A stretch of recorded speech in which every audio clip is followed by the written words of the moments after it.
الحمد لله والصلاة والسلام على رسول الله. أما بعد فأعوذ بالله من الشيطان الرجيم. بسم الله الرحمن الرحيم. قل للمؤمنين يغضوا من أبصارهم ويحفظوا فروجهم ذلك أزكى لهم إن الله خبير بما يصنعون. وقل للمؤمنات يغضن من أبصارهن ويحفظن فروجهن ولا يبدين زينتهن إلا ما ظهر منها وليضربن بخمرهن على جيوبهن ولا يبدين زينتهن إلا لبعولتهن أو آبائهن أو آباء بعولتهن أو أبنائهن أو أبناء بعولتهن أو إخوانهن أو بني إخوانهن أو بني أخواتهن أو نسائهن أو ما ملكت أيمانهن أو التابعين غير أولي الإربة من الرجال أو الطفل الذين لم يظهروا على عورات النساء ولا يضربن بأرجلهن ليعلم ما يخفين من زينتهن. وتوبوا إلى الله جميعا أيها المؤمنون لعلكم تفلحون.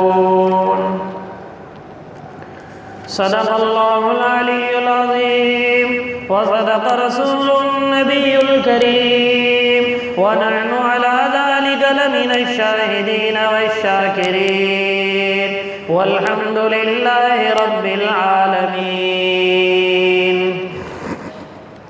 اسباب زنا میں ایک بڑا سبب بدنگاہی ہے. اس سے پہلے یہ بات بتائی گئی شریعت نے ان ساری چیزوں پہ رکاوٹ ڈال دی ہے جو آگے جا کر بڑے گناہ کا سبب بن جاتے. اس سے پہلے مثال دی گئی تھی تصویروں کی. تصویر ہماری شریعت میں حرام اس وجہ سے ہے کہ وہ آگے جا کر بت پرستی کا ذریعہ بنی. سجدہ تعظیمی پہلی شریعتوں میں جائز تھا، ہماری شریعت میں ناجائز اس وجہ سے ہے کہ وہ آگے چل کر اور بڑے لوگوں کو سجدے کرنے کا ذریعہ بن جائے گا. ایسے ہی زنا کرنا حرام ہے، اس لیے بدنگاہی کو چاہے مرد ہو یا عورت اس کو اللہ نے حرام قرار دیا. چاہے مرد ہو تو اس کو عورتوں کو دیکھنا ناجائز ہے، اور اگر عورت ہے تو اسے مردوں کو دیکھنا ناجائز ہے.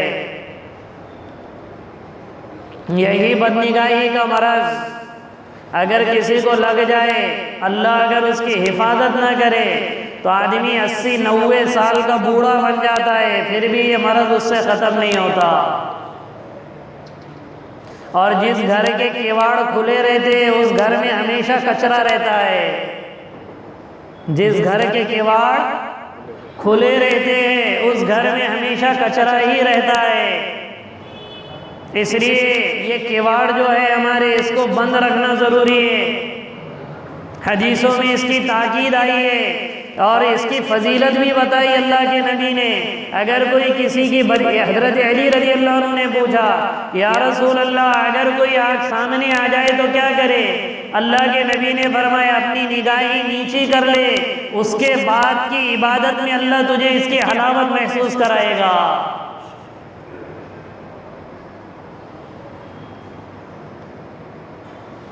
اور یہ اس کو آزمائیں، تجربی کی چیز ہے. جو بدنگاہی کے مرض میں مبتلا ہوتے ہیں عموماً ان کے دماغ بھی کمزور ہو جاتے ہیں. مولانا طارق جمیل صاحب کے ایک بیان میں ہے، وہ کہنے لگے کہ ایک مرتبہ میں دبئی کے ایئرپورٹ پہ اترا تو کچھ لڑکیاں نظر آئی تو اختیاری طور پہ میری نظر پڑ گئی. غیر اختیاری نہیں، اختیاری طور پہ، اور بس پڑھ گئے تو اللہ نے مجھے 500 حدیثوں کی سند بلا دی۔ کتنے حدیثوں کی سند؟ 500 حدیثوں کی سند بھول گئے۔ یہ خود ان کا تجزیہ ہے۔ میں اور آپ تو سب نیکی سمجھتے نا اپنے آپ کو، کوئی دیکھتا نہیں کسی کو ماشاءاللہ، یہ ان کا تجزیہ ہے۔ تو جب ان کا تجزیہ یہ ہے تو اگر ہم بدنگاہی کریں روزانہ اگر کر رہے تو ہمارے دل میں کیا کچھ نہیں بھرا ہوگا۔ اس لیے اللہ کے نبی نے فرمایا النظر سہم من سہام ابلیس، نگاہ یہ ابلیس کے تیروں میں سے ایک تیر ہے۔ جو جس کی نگاہ قابو میں نہیں اس کا دماغ قابو میں نہیں، اور جس کا دماغ قابو میں نہیں اس کا دل قابو میں نہیں، اور جس کا دل قابو میں نہیں اس کی شرمگاہ قابو میں نہیں۔ اس لیے جو نوجوانوں کی لت تو لگتی ہے نا ان کو مشت زنی کی جو حرام ہے وہ بد نگاہی سے لگتی ہے۔ آپ لوگ اس کو عیب سمجھیں گے، لیکن یہ جو مشت زنی کی عادت پڑتی ہے، اس لیے روایتوں میں ہے جو مشت زنی کے ذریعے سے منی کو خارج کرتا ہے وہ میدان قیامت میں اللہ اس کے ہاتھ کو حاملہ بنا دیں گے، حاملہ۔ ساری دنیا کو پتہ چل جائے گا یہ مشت زنی کا مریض تھا، اور وہ حمل ایسے ظاہر ہو گئے، اللہ ہم سب کی حفاظت فرمائے، اور ایسے بچے پیدا ہو گئے۔ پوری دنیا دیکھے گی کہ یہ دنیا میں مشت زنی کرتا تھا۔ تو یہ بھی بدنگاہی سے ہوتا، اور اسی لیے مشت زنی سے آدمی نامرد بھی ہوتا ہے، عورت کے لائق نہیں ہوتا۔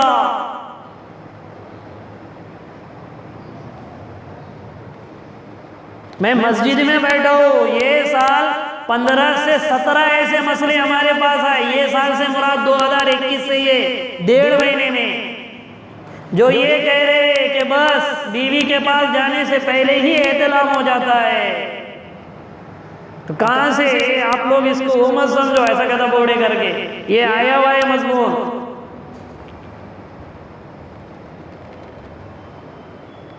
تو قابو میں رکھنے کے لیے ہم سب سے زیادہ اپنی نگاہ کی حفاظت کریں، خصوصاً یہ نوجوان، ورنہ نوجوانی ایسی ختم ہو جائے گی سمجھ میں نہیں آئے گا۔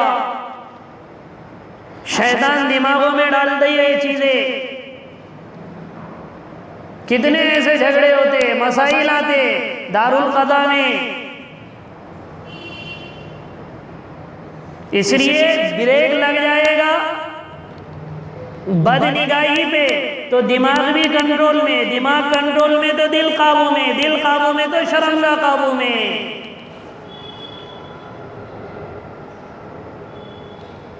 اس لیے اگلی آیتوں میں اللہ نے یہ حکم دیا، چونکہ زنا کے مسائل پہلے تھے، ان پہ حد قائم کرو، ان پہ یہ کرو اور ایسا اگر ہو، تو اب اس کا سد باب کیا ہے؟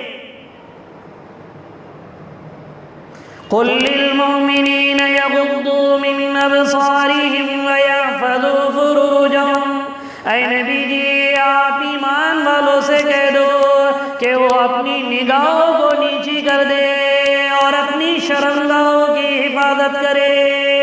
نگاہ نیچی ہو گئی، شرمگاہ قابو میں آ گئی۔ اور بعض مفسرین نے فرمایا اپنی شرمگاہوں کی حفاظت کا مطلب یہ ہے کہ حلال طریقے سے اسے استعمال کرے، یا تو اپنی بیوی، اگر باندی کا دور ہے تو اپنے باندی کے لیے۔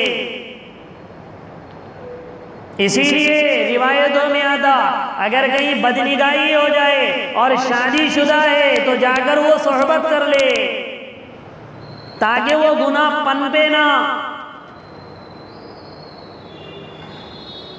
تو اسی لیے راستوں میں بیٹھنے کی ممانعت جو ہے نا، بھائی دکان والے، بہت سے لوگوں کو دکان والوں کے پاس بیٹھنے کی عادت ہوتی ہے، بیٹھتے تو دکان والا اس کی اپنی ضرورت ہے، دوسرے بیٹھتے اپنا۔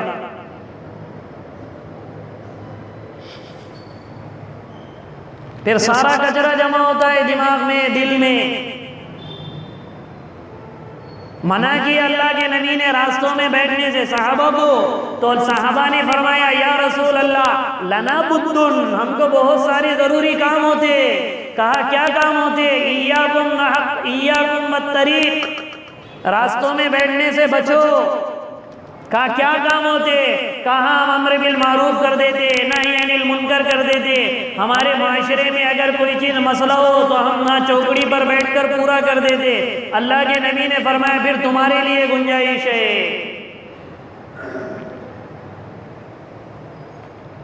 جب اپنی نگاہ قابو میں رہے گی، اور پھر یہ پہلے مردوں کو اللہ نے حکم دیا، بعد میں عورتوں کو. اس سے سمجھ میں آیا کہ مرد اگر سدھرے گے تو عورتیں ضرور سدھر جائے گی.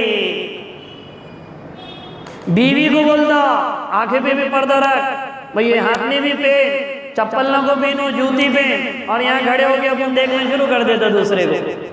یعنی خود تو بدتینک بندہ اپنی عورت کو محفوظ رکھتا ہے. مولانا ذوالفقار صاحب نقشبندی دامت برکاتہم نے ایک واقعہ لکھا کہ ایک چوڑی پہنانے والا جب گھر آیا رات میں، غالباً اس سے پہلے بھی یہ سنایا گیا، تو اس کی بیوی رو رہی تھی.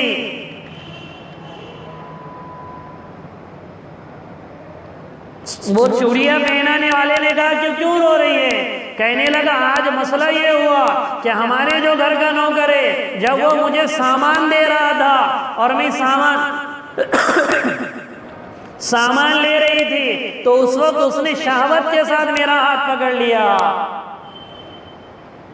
کہا کتنے بجے کی بات ہے؟ کہا 12 سے 1 بجے کے درمیان.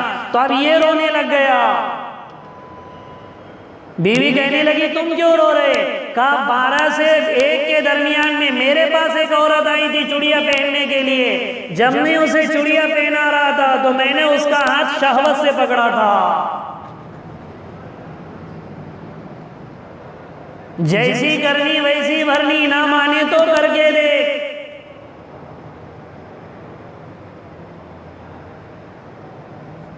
چودہ میں ایک ساتھی تھے ہمارے ساتھ جماعت میں، ان کے گھر والے کسی اور کے ساتھ چلے گئے. تو میں نے اس کو پوچھا تو یقیناً کہ تو نے کسی کے ساتھ غالباً زنا کیا ہوگا. تو کہا میں مستری ہے، 8 دن میں 1 مرتبہ کر لیتا تھا. یہ قرض ہے زنا، قرض. ارے سمجھ میں آ رہی بات؟ یہ قرض ہے، قرض. اللہ یا تو بیوی سے اتارتا، یا ماں سے اتارتا، یا بہن سے اتارتا، یا پھر بیٹی سے اتارتا ہے. یہ کوئی معمولی چیز نہیں ہے بس آنکھیں دیکھ کے گرم کر دیے. اس لیے سچی پکی توبہ کرے ہم. ہوتا ہے گناہ، کس سے نہیں ہوتا؟ کوئی دودھ کا دھلاوا تھوڑی ہے. کسی کا یوں رہتا، کسی کا یوں رہتا. بولتے نا پرانے لوگ، ارے پرانے لوگ بولتے نا کسی کا یوں رہتا اور کسی کا یوں رہتا. سب کے ساتھ ہوتا ہے الا ماشاء اللہ. اس لیے پہلے مردوں کو حکم ہے کہ وہ اپنی نگاہوں کو نیچی رکھے. مرد اگر نگاہ کو قابو میں رکھے گا تو عورتوں کی نگاہ بھی قابو میں. ذالک ازکی لہم، یہ ان کے لیے بہتر ہے اور پاکیزگی کا ذریعہ ہے. ان اللہ خبیر بما یصنعون، یقیناً اللہ ان کے کرتوتوں سے باخبر ہے. جب مرد کی باری آئی تو عورتوں کو بھی حکم دیا وَقُلْ لِلْمُؤْمِنَاتِ يَغْضُضْنَ مِنْ أَبْصَارِهِنَّ وَيَحْفَظْنَ فُرُوجَهُنَّ. اے نبی جی آپ عورتوں سے بھی کہہ دے کہ وہ اپنی نگاہوں کو نیچی رکھے اور اپنے شرمگاہوں کی حفاظت کرے.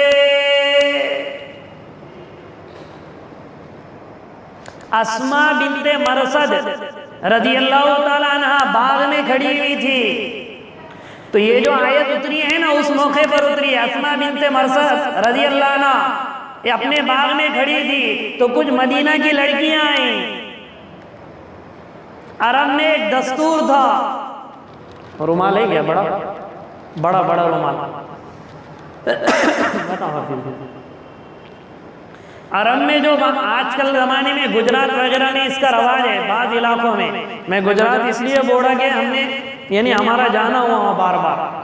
پہلے زمانے میں عرب عورتیں اس طرح سر پر تو دوپٹہ رکھتی تھی، لیکن سینہ کھلا ہوا رہتا تھا اور دوپٹہ پیچھے رہتا تھا، اور پازے پہنی ہوئی تھی، اور یہاں تک کپڑے تھے، اور وہ ایسا بجاتے بجاتے آ گئے اور دوپٹہ پیچھے تھا۔ تو اس موقع پر اسماء بنت مرثد رضی اللہ تعالیٰ عنہ نے فرمایا کہ انہوں نے کیسی بد شکل میں آئے۔ تب اللہ نے آگے کی پوری لمبی آیت اتاری جس میں بتایا کہ عورتوں کا کون سا حصہ صدر ہے اور کس کے سامنے وہ نکل سکتی، اور پھر خواجہ سرائے ہجڑا جسے کہتے، ہجڑے کا مسئلہ، پھر چھوٹے بچوں کا، یہ پوری اگلی آیت میں اللہ نے بیان کیا۔ وَقُلْ لِلْمُؤْمِنَاتِ يَغْضُضْنَ مِنْ أَبْصَارِهِنَّ، اے نبی جی آپ ایمان والی عورتوں سے کہہ دو کہ وہ بھی اپنی نگاہوں کو نیچی رکھے، وَيَحْفَظْنَ فُرُوجَهُنَّ، اور اپنی شرمگاہوں کی حفاظت کرے۔ کیا خیال ہے لڑکیوں کے پاس اگر اس طرح موبائل رہے گا تو محفوظ رہے گی؟ اگر میری بیٹی کے پاس، میری بیوی کے پاس اگر یہ موبائل رہا تو محفوظ رہے گی؟ لگاؤ فتوے مولانا صاحب پہ، اس کے پیچھے نماز نہیں ہوتی۔ خود اپنے دماغ سے سوچو کہ اگر یہ موبائل میری بیٹی کے پاس، میری بیوی کے پاس ہے تو کیا وہ محفوظ رہے گی بدنگاہی سے؟ اور جب بدنگاہی سے محفوظ نہیں رہے گی تو شرمگاہ کیسے محفوظ رہے گی؟ ہاں اگر کوئی واقعی میں آپ کی بیوی بہت اللہ والی ہے تو الگ بات ہے، رابعہ بصری کے لیول کی، تو پھر وہ الگ بات ہے، آپ کی بیوی، بیٹی، ہماری بیوی، ہماری بیٹی، اور نہ عموماً یہ اس سے کوئی بچتا نہیں ہے اللہ ماشاء اللہ، اللہ جس کو چاہے۔ تو کہا وہ اپنی شرمگاہ کی وَلَا يُبْدِينَ زِينَتَهُنَّ إِلَّا مَا ظَهَرَ مِنْهَا، اور اپنی زینت کا بھی اظہار نہ کرے مگر وہ چیزیں جو خود بخود ظاہر ہو جائے، اپنی زینت کی چیزیں۔ اب اس میں مفسرین کا اختلاف ہے کہ زینت کی کون سی چیز ہے، جس کا خلاصہ یہ ہے کہ ہر وہ چیز جس کو چھپانے سے وہ چھپ جائے، وہ ساری چیزیں چھپانا ہے۔ یعنی کیا مطلب؟ آدمی کا پورا بدن۔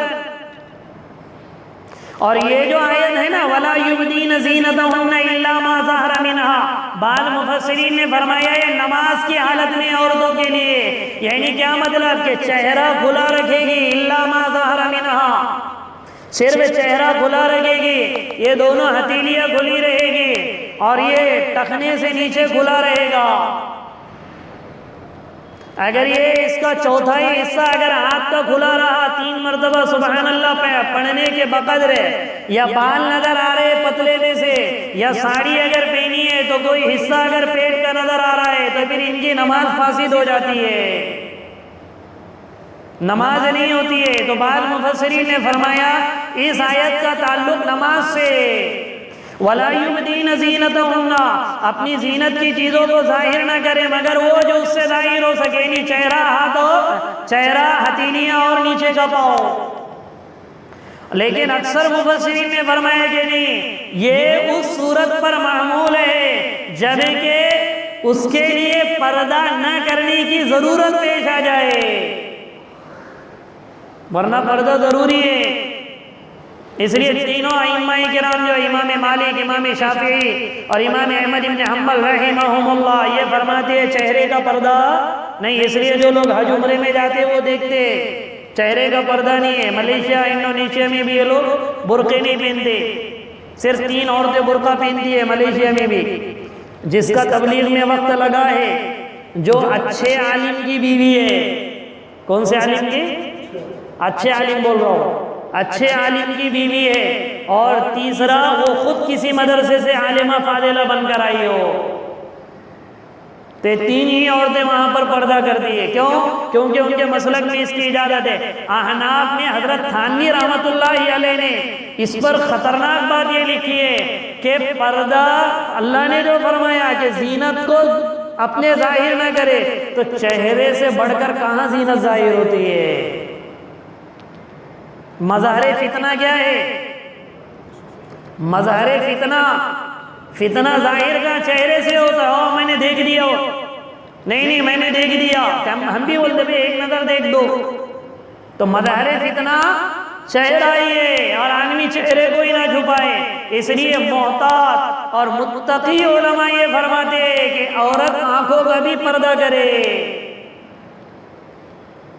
جو پرانی عورتیں پہنتی ہیں نا برقعے، اس طرح برقع پہنے، ظاہر نہ کرے اپنی زینت کو. اور پھر فرمایا وَلْيَضْرِبْنَ بِخُمُرِهِنَّ عَلَى جُيُوبِهِنَّ، اور اپنی اوڑھنیاں جو پیچھے وہ سب کے سب اپنے گریبان پر ڈال دے. چونکہ رواج کہا تھا پیچھے ڈالنے کا، اس لیے حکم ہوا آگے ڈال لو گریبان پر. تو ہمارے یہاں پہ کیوں گریبان پر ڈالنا؟ کیونکہ سینہ بھی عورت کا یہ فتنے کی جگہ ہے. چہرہ اور سینہ سب سے زیادہ فتنے کی جگہ ہے. اس لیے برقع بھی ایسا پہنے. ہمارے استاد مفتی جعفر صاحب کہتے ہیں کہ برقع ساتر ہے. ساتر مطلب چھپانے والا. برقع کیا ہے؟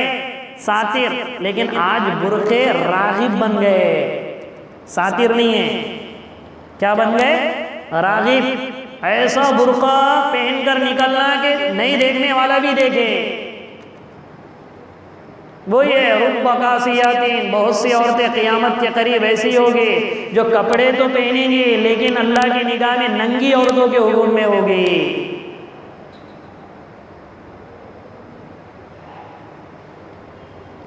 اور کوئی خوشبو اگر لگا کر نکلے باہر، خصوصاً اپنی بچیوں کے اس سلسلے میں حفاظت کرے. اگر وہ کالج کو جا رہی، مدرسے میں جا رہی، تو یہ اس بات پر دھیان دے کہ وہ ایسا عطر یا ایسا پاؤڈر نہ لگائے جس سے خوشبو مہکتی ہو. یہ حرام ہے. ہاں بیوی کے لیے جائز ہے، شوہر کے لیے کتنی بھی خوشبو کرے، بلکہ اس کے لیے مستحب ہے بسانی نہیں رکھنے. یعنی بیویوں کو بھی یہ مسئلے بتانے کا کہ مسئلے ایسے، ورنہ ہم جاتے تھک تھکا کے اور وہ بسانے جیسے عورت سامنے تو کیا، یعنی سارا یہ موڈ خراب ہوتا.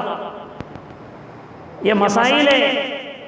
اپنی بیٹیوں کو کہو کہ ایسی چیز لگا کر باہر نہ نکل جس سے خوشبو تیرے بدن سے جدا ہو. اور اپنی بیوی سے کہے اگر اپنے گھر میں ہیں تو بناؤ سنگار کرے. اپنے پاس الٹا ہے، شادی میں جائیں گے تو یہاں تک زیور پہنیں گے، نئے کپڑے پہنیں گے، سب کچھ. اور جیسی شادی سے آتے اور شوہر کے گھر میں آنے کی انٹری رہتی تو یہ بال ادھر کچھ ادھر آ جاتے اپنی حیات. اس کو بھی لگنا کتنا کام کر کے بیٹھی کر کے عورت. تو آج کل کے برقعے بھی ساتر ہونے کے بجائے راغب ہے، راغب. ایسے برقعے پہننا بھی جائز نہیں ہے. برقع کس لیے؟ بدن کو چھپانے کے لیے کہ کسی کی نگاہ مجھ پر نہ پڑے. اب اتنے ٹائٹ اگر کوئی برقعے پہنیں گی تو لوگ راغب ہو گئے، تو ساتر کے بجائے راغب بن گیا. ہاں چہرہ کس کے سامنے ظاہر کرے؟ وَلَا يُبْدِينَ زِينَتَهُنَّ إِلَّا لِبُعُولَتِهِنَّ، اور وہ ظاہر نہ کرے اپنی زینت کو إِلَّا لِبُعُولَتِهِنَّ، مگر اپنے شوہروں کے لیے. یعنی شوہر کے سامنے گنجائش، بلکہ بدرجہ اولا بناؤ سنگار کرنا چاہیے. أَوْ آبَائِهِنَّ، اپنے باپ کے سامنے، دادا کے سامنے، نانا کے سامنے بناؤ سنگار نہ بھی کرے تو چہرہ کھلا رکھنے کی اب یہاں سے اجازت ہے. او آبائی بعولتہن، سسروں کے سامنے، شوہروں کے باپ، مگر وہ سسرے کے سامنے جو سسرہ بھی بدنگاہی کا مریض نہ ہو. سسرہ بھی وہ جو بدنگاہی کا مریض نہ ہو. او ابنائن، اور اپنی اولادوں کے سامنے، او ابنائی بعولتن، اور اپنے سوتیلے بیٹوں، اپنے شوہر کے بیٹے یعنی سوتیلے بیٹے، او اخوانین، یا اپنا حقیقی بھائی، اللہ کی بھائی، اخیافی بھائی، حقیقی بھائی یعنی ماں باپ دونوں کے ایک ہو، اللہ کی بھائی باپ ایک ہو ماں الگ الگ ہو، اخیافی بھائی ماں ایک ہو باپ الگ الگ ہو، ان سب کے سامنے وہ چہرہ کھلا رکھ سکتی ہے۔ او بنی اخوانین، اپنے بھتیجوں کے سامنے، او بنی اخواتین، اور اپنے بھانجوں کے سامنے، او نسائین، اور اپنی جیسی عورتوں کے سامنے۔ یہاں پر ایک مسئلہ یہ بھی سنے، اپنی ہی جیسی عورتوں کے سامنے غیر مسلم عورت سے بھی مسلمان عورت کا پردہ ہے، یہ معلوم ہے مسئلہ؟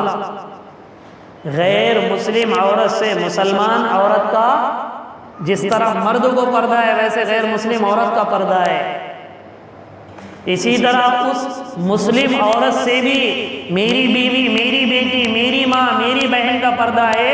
جو عورت کسی شوہر کے، اس کے شوہر کے سامنے تمہاری حیت کو ظاہر کرے، بہت خوبصورت ہے وہ میری سہیلی، اگر وہ اس طرح ظاہر کرنے والی ہے تو اس کے سامنے بھی چہرہ کھولنا ناجائز ہے۔ یہ دو مسئلے شاید معلوم نہیں ہوگے آپ کو، ایک غیر مسلم عورت سے بھی پردہ ہے۔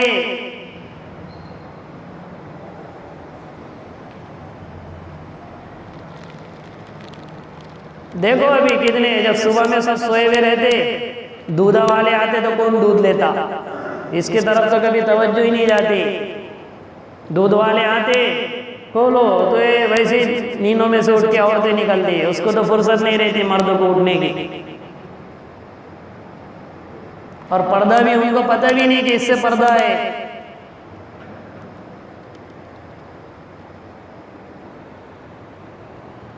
او ما ملکت ایمانہن، یا اگر اپنی باندیاں ہے، باندیوں سے بھی پردہ نہیں ہے، نہ مرد کو ہے نہ باندی کو ہے، اس لیے باندی کا جو سطر ہے نا، یہ یہاں سے لے کر گھٹنے کے نیچے تک اور پیٹھ، بس باندی اگر اتنے کپڑے بھی پہنی اپنے آقا کے سامنے تو جائز ہے۔ کہاں سے؟ سینے کے اوپر سے گھٹنے کے نیچے تک، یہ باندی کا سطر ہے، عورت کا تو پورا سطر ہے، لیکن اگر باندی ہے تو اس کے لیے سطر شریعت نے اتنا مقرر کیا ہے، اس کی حکمتیں ہیں۔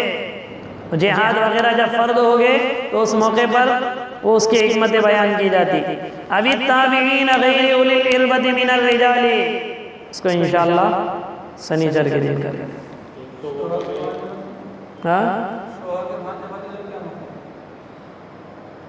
شوہر کے ہاں پردہ ہے،